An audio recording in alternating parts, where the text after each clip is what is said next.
नमस्कार, India news Madhya Pradesh Chhattisgarh देख रहे हैं आप और आपके साथ मैं हूं अपूर्वा सिंह।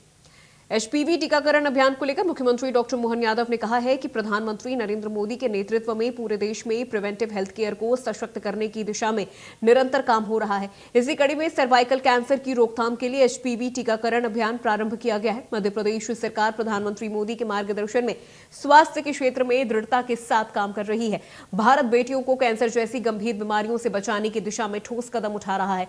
एचपीवी टीकाकरण अभियान उसी संकल्प का हिस्सा है। मध्य प्रदेश में बेटियों और महिलाओं के स्वास्थ्य संरक्षण की दिशा में एक ऐतिहासिक पहल करते हुए राज्यव्यापी एचपीवी टीकाकरण अभियान का शुभारंभ किया गया है, जिसके तहत मध्य प्रदेश सरकार ने लगभग 8 लाख किशोरियों के टीकाकरण का लक्ष्य निर्धारित किया है, जिसके लिए केंद्र से 7,58,500 से अधिक वैक्सीन डोज प्राप्त हो चुके हैं। ये टीका 14 साल पूर्ण कर चुकी और 15 वर्ष से कम आयु की पात्र बालिकाओं को लगाया जाएगा। मुख्यमंत्री डॉक्टर मोहन यादव ने कहा कि प्रदेश सरकार सदैव महिलाओं और बालिकाओं के स्वास्थ्य, सम्मान और सुरक्षित भविष्य के प्रति प्रतिबद्ध है। नमस्कार। आज के कार्यक्रम में हमारे बीच जुड़े माननीय उप मुख्यमंत्री श्रीमान राजेंद्र शुक्ला जी, स्वास्थ्य मंत्रालय मध्य प्रदेश सरकार, इस अवसर पर माननीय विधायक भगवान दास सबनानी जी, हमारी महापौर श्रीमती मालती राय जी, आपका भी अभिनंदन। अभी जिन्होंने अपना मार्गदर्शन दिया ऐसे SCS माननीय अशोक ओडवाल जी, राजू जी, सिडाना जी, इस अवसर पर उपस्थित प्रदेश भर में यथा योग्य स्थान पर जुड़े सभी अधिकारीगण, महानुभाव, HPV का टीका, सुरक्षा का संकल्प, सर्वाइकल कैंसर से बेटियों का जीवन बचाने का नया विकल्प।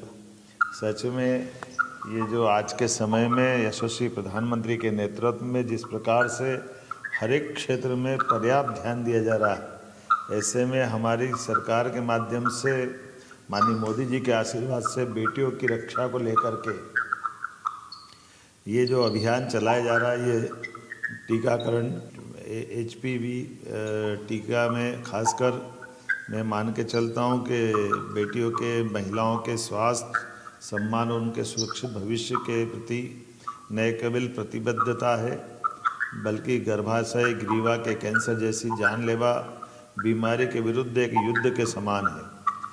सर्वाइकल कैंसर के माध्यम से जिस प्रकार से भविष्य में चुनौतियाँ आ रही है, अगर प्रॉपर तरीके से देखा जाए, जो मुझे बताया कि भारत में इसका प्रसार 1 लाख महिलाओं में से 156 केस का है और संतोष की बात है कि ये इस टीका से ही रुक सकता है। और हमने अपने प्रदेश में 8 लाख किशोरियों के टीकाकरण का लक्ष्य रखा है।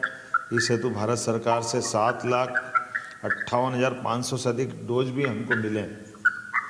मैं आज के इस अवसर पर, चूँकि मैं दिल्ली से जुड़ा हूँ और ये क्रम आपका उद्घाटन का बदला भी है, हमने कहा बाकी कार्यक्रम पूरा व्यवस्थित समय पे रखना, लेकिन मैं अगर अपने सरकार के लेवल पे इतना बड़ा कार्यक्रम चल रहा है तो अपनी तरफ से शुभकामना देने जरूर आऊँगा। हमारा स्वास्थ्य मंत्रालय बहुत अच्छा काम कर रहा है, पूरा विभाग और ताकत से बढ़ेगा, ये उम्मीद करता हूँ। और आज के इस अवसर पर खासकर ये टीका उन किशोरियों को लगाया जाएगा जिन्होंने 14 वर्ष मना लिया लेकिन 15 की नहीं हुई, और लाभार्थियों को गार्डासिल वैक्सीन लगाई जाएगी, पात्र महिलाओं को 1 डोज। वैसे कुल मिलाकर के ये दवाई तो बड़ी महंगी है, बाज़ार में 4,000 का डोज है, लेकिन यहाँ निःशुल्क दे रहे हैं। और विशेषकर इस 3 महीने तक ये अभियान चलाया जाएगा। इस अच्छे अभियान की मेरी अपनी ओर से बधाई। उम्मीद करेंगे ऐसे सारे कामों के बलबूते पर राज्य सरकार के जनहितैषी स्वास्थ्य संबंधी ऐसे कई अभियानों में हमको इसी प्रकार की और सफल। तो वहीं मध्य प्रदेश के श्योपुर में चीतों का घर कहे जाने वाले कुरो नेशनल पार्क में एक बार फिर चीतों का परिवार बढ़ गया है। नामीबिया, साउथ अफ्रीका से नामीबिया साउथ अफ्रीका के बाद तीसरे फेज में अफ्रीका के बोत्सवाना से 9 और चीतों का बेड़ा कुनो नेशनल पार्क में पहुंच गया है। कुनो नेशनल पार्क की धरती पर विदेशी चीते आजादी की रफ्तार से दौड़ रहे हैं। कुनो में बोत्सवाना से लाए गए 9 चीतों में से 3 चीतों को केंद्रीय वन मंत्री भूपेंद्र यादव ने बड़े बाड़ों में रिलीज करते ही भारत की धरती पर चीते रफ्तार से दौड़ते नजर आए हैं। भूपेंद्र यादव के साथ बीजेपी के जिला अध्यक्ष शशांक भूषण, जिले के प्रभारी मंत्री राकेश शुक्ला, सांसद शिवमंगल सिंह तोमर, पूर्व मंत्री रामनिवास रावत समेत वन विभाग और नेशनल टाइगर कंजर्वेशन अथॉरिटी के अफसर मौजूद रहे।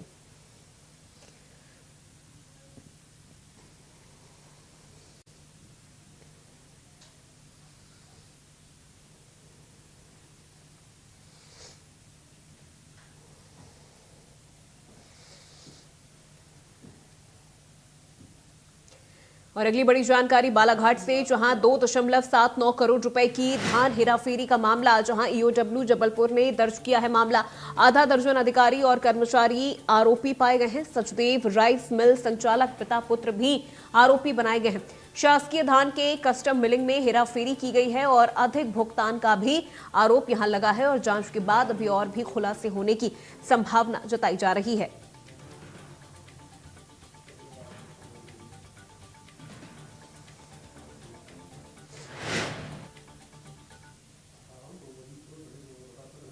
ईओडब्ल्यू जबलपुर ने दर्ज किया है ये पूरा मामला। अधिक भुगतान का भी यहां पर आरोप लगा है। आधा दर्जन अधिकारी और कर्मचारी इस पूरे मामले में आरोपी पाए गए हैं और कहा जा रहा है कि अभी और भी खुलासे होने इस पूरे मामले में बाकी हैं।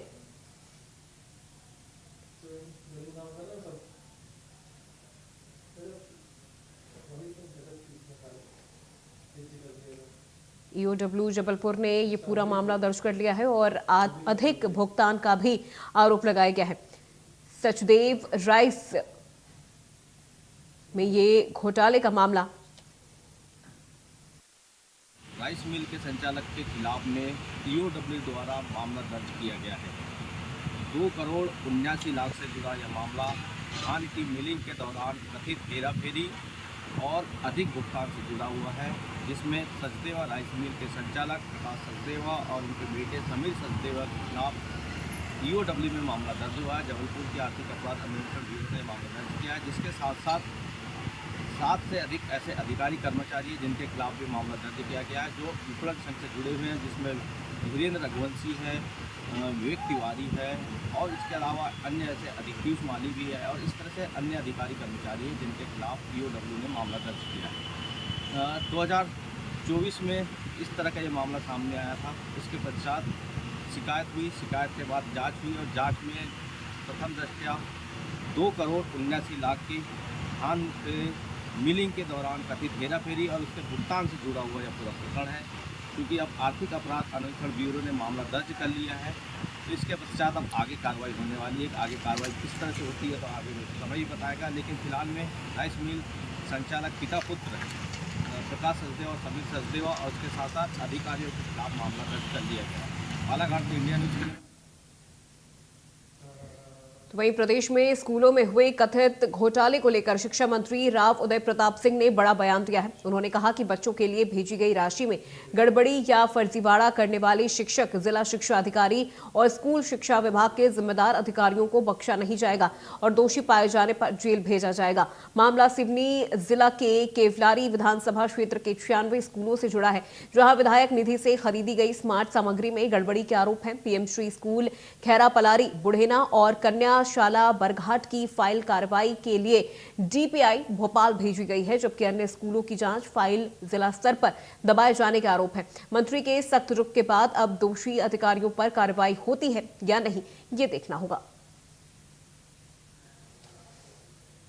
स्कूलों में घोटाले, हम ये कह रहे हैं कि स्कूलों में घोटाले इसलिए बोल रहे हैं कि घोटाले जो है इस समय स्कूलों में हो रहे हैं। सिवनी जिले के केवलारी तहसील के खेरा पलारी गांव में पीएम श्री स्कूल और बरघाट तहसील के कन्या पीएम श्री स्कूल, साथ में बुढ़ेना गांव का जो स्कूल है पीएम श्री का, वहां पर जो है क्रय सामग्री जो खरीदी गई थी वो बहुत ज़्यादा उसके बिल लगाए गए थे और खेलकूद की जो सामग्री है उनमें भी बिल ज़्यादा लगाए गए थे। ऐसे में पूरा मामला जो है जब मीडिया के सामने आया तो मीडिया ने इस मामले को बड़ी गंभीरता से उठाया और जो 3 स्कूल हम आपको बता रहे हैं, खेरा पलारी सिवनी जिले का जो केवलारी तहसील के अंतर्गत आता है, और बरघाट का जो है कन्या पीएम श्री स्कूल और बुढ़ेना का स्कूल जो है, इन तीनों की जो फाइल है जांच के लिए डीपीआई भोपाल को भेजा गया है। अब सवाल ऐसे में उठता है कि ऐसा सूत्र भी बताते हैं कि सिवनी जिले के केवलारी तहसील और घनसोर विकासखंड के अंतर्गत जितने भी स्कूल हैं, उनमें से अधिकतर स्कूलों में जो क्रय सामग्री खरीदी गई है, जो सामग्री खरीदी गई है, उनमें घोटाले किए गए हैं। जो उसकी जांच के लिए जो है एक टीम भी बनाई गई थी, जिसमें जिला पंचायत के कुछ अधिकारियों ने उस फाइल को जो है दबा दिया गया है, ऐसा सूत्र बताते हैं। और वह उनकी जांच जो है ठंडे बस्ते में चली गई है। जब शिक्षा मंत्री उदय प्रताप राव आज सिवनी पहुंचे तो मीडिया कर्मियों ने इस सवाल को जो है उनसे पूछा कि स्कूलों में जो है घोटाले हो रहे हैं और पीएम श्री स्कूल में खास करके यहाँ पर जो है घोटाले किए गए हैं, तो जिसको लेकर उसकी जो जांच है उसकी डीपीआई को भी उनकी फाइल भेजी गई है। ऐसे में शिक्षा मंत्री ने जवाब दिया कि निश्चित ही पूरे मध्य प्रदेश में जो स्कूलों में घोटाले हो रहे हैं उनकी जांच को लेकर एक बड़ी समिति बनाई जाएगी और जांच की जाएगी और दोषियों पर सख्त से सख्त कार्रवाई करके उनको जेल भेजा जाएगा। अब ऐसे में सवाल उठता है कि क्या शिक्षा मंत्री ने जो बयान दिया है कि क्या दोषियों को जेल भेजा जाएगा, अब देखना यह होगा कि खबर दिखाए जाने के बाद क्या वाकई में दोषियों के खिलाफ सख्त से सख्त कार्रवाई होती है और उन्हें जेल भेजा जाएगा। सिवनी से सुखदेव कुमार, इंडिया न्यूज। सतना जिले में 17 प्राचार्य, शिक्षक, बीओ इनको एक साथ निलंबित किया है और निलंबित करने के साथ साथ इन पे एफआईआर भी दर्ज कराई है। सतना जिले में कार्रवाई चालू हुई है, पूरे मध्य प्रदेश में जांच करा रहे हैं। हमने इस सबको जो देखते हैं director, joint director, deputy director, उन सबको जांच के दौरान अपने पदों से अलग किया है। पूरे प्रदेश में जांच करा रहे हैं और जो दोषी होगा अकेले पीएम श्री का नहीं, किसी भी किस्म की वित्तीय अनियमितता, छात्र हित में की गई लापरवाही कतई बर्दाश्त नहीं की जाएगी।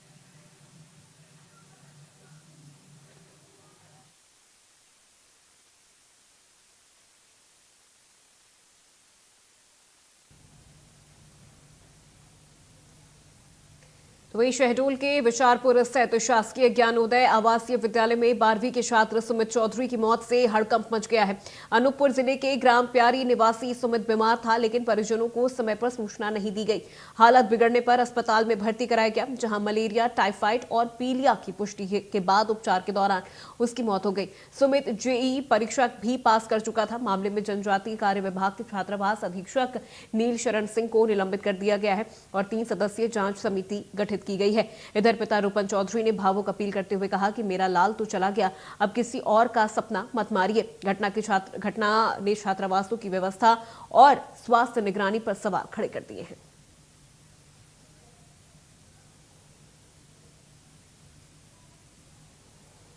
मेरे बेटे के साथ ही सर की वो उनका तबीयत खराब रहा, तो वो मेरे को कोई कंफर्म नहीं किया, ना कोई फ़ोन किया। और उसके बाद उसके दादाजी ने फ़ोन किया था एक दूसरे लड़के ने, वो दूसरे लड़के ने फ़ोन किया तो उनके दादाजी चले गए, चले नहीं, उनको लेके वो आ गए। उनका पहले से सेहत तबीयत ठीक नहीं था, फिर चल नहीं सकता था, तो फिर पकड़ के लेके आए हैं। वो छुट्टी नहीं दे रहे थे तब भी, फिर उसको पकड़ के लेके आए, छुट्टी ज़बरदस्ती दिलवाए, तो कल 19 तारीख को ले पहुंचा देना। साहब बोले कि ठीक है सर, तबीयत ठीक हो जाएगी तो ले आऊँगा। तो यहाँ आके देखा तो गुजर चुका था। हमको पता चला कि चले आओ, तो अब आ गए। हम लोग गुजरात में ईंट बनाने के लिए चले गए थे, अपने बच्चों को पढ़ाने के लिए, और मेरे बेटे का तबीयत खराब था तो किसी ने मेरे को फ़ोन नहीं किया वहाँ से, या कर ले जाओ इलाज कराओ। लास्ट में जब मेरे बच्चे चल फिर नहीं सकता था तो उसके एक दोस्त ने मेरे को बोला, आंटी सुमित का तबीयत ज़्यादा बिगड़ गया, इसको ले जाओ। तब मैं सुमित के दादाजी को भेजा उसको लेने के लिए 16 तारीख को, तो उसने उन लोग गए और वो भी छुट्टी नहीं दे रहे थे। छुट्टी देने के बावजूद ज़बरदस्ती उनके दादाजी ने लेके आया उसको, तो चल नहीं पा रहा था, इतने सेहत बिगड़ चुका था मेरे बच्चे का। तो उसने बोला कि पेपर है, छुट्टी नहीं मिलेगा। तो बोली इतने तबीयत खराब में कैसे पेपर करेगा, ज़बरदस्ती उठा कर लाए। बोले 19 को पहुंचा देना पेपर करने के लिए। 19 तारीख आने तक में तो मेरा बेटा नहीं रह गया। उनकी लापरवाही की वजह से आज मेरा बच्चा मेरे बीच नहीं है।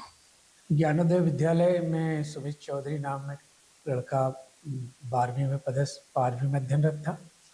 वो बीमार हुआ तो बीमार होने के बाद जो स्टाफ नर्स है उसने उनका उपचार स्टार्ट किया था, लेकिन छात्र ने वो उपचार लेने से मना कर दिया था।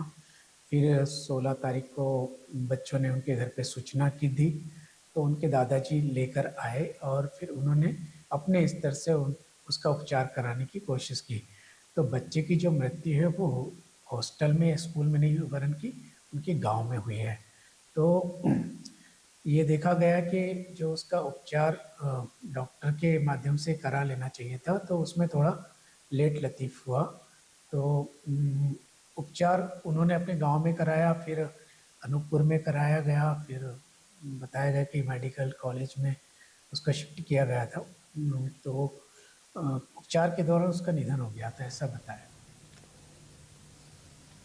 तो वहीं बस्तर जिले में अंतर्राष्ट्रीय पर्यटन को बढ़ावा देने की दिशा में नई पहल शुरू हुई है। संयुक्त राष्ट्र के संबंध विशेषज्ञ और हिवा कोचिंग एंड कंसल्टिंग की संस्थापक किर्सी हेवेरियन 6 दिवसीय प्रवास पर बस्तर पहुंची हैं। वो कांगेरी वैली नेशनल पार्क स्थित धूड़मारास गांव में 3 दिन इको फ्रेंडली होम स्टे में रुककर स्थानीय जीवन शैली और पर्यटन व्यवस्थाओं का अध्ययन करेंगी। धूड़मारास गांव को United Nations World Tourism Organization की बेस्ट टूरिज्म विलेज सूची में शामिल किया गया है। प्रवास के दौरान वो कुटुम्बसार गुफा, कैलाश गुफा, कांगेर धारा और तीरथगढ़ जलप्रपात समेत प्रमुख स्थलों का भ्रमण कर स्थानीय समुदाय से संवाद करेंगी तथा पर्यटन विकास के लिए सुझाव देंगी। जिला प्रशासन और छत्तीसगढ़ टूरिज्म बोर्ड के समन्वय से ये पहल बस्तर को वैश्विक पर्यटन मानकों के अनुरूप विकसित करने की दिशा में महत्वपूर्ण कदम मानी जा रही है।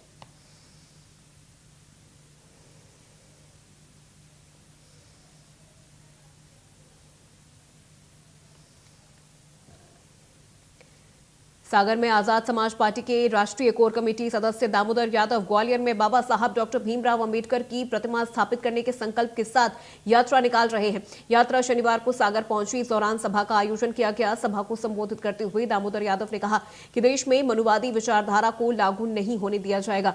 उन्होंने कहा कि संविधान की रक्षा के लिए ये संकल्प यात्रा निकाली जा रही है और ग्वालियर में बाबा साहब की प्रतिमा स्थापित करके सामाजिक न्याय का संदेश दिया जाएगा।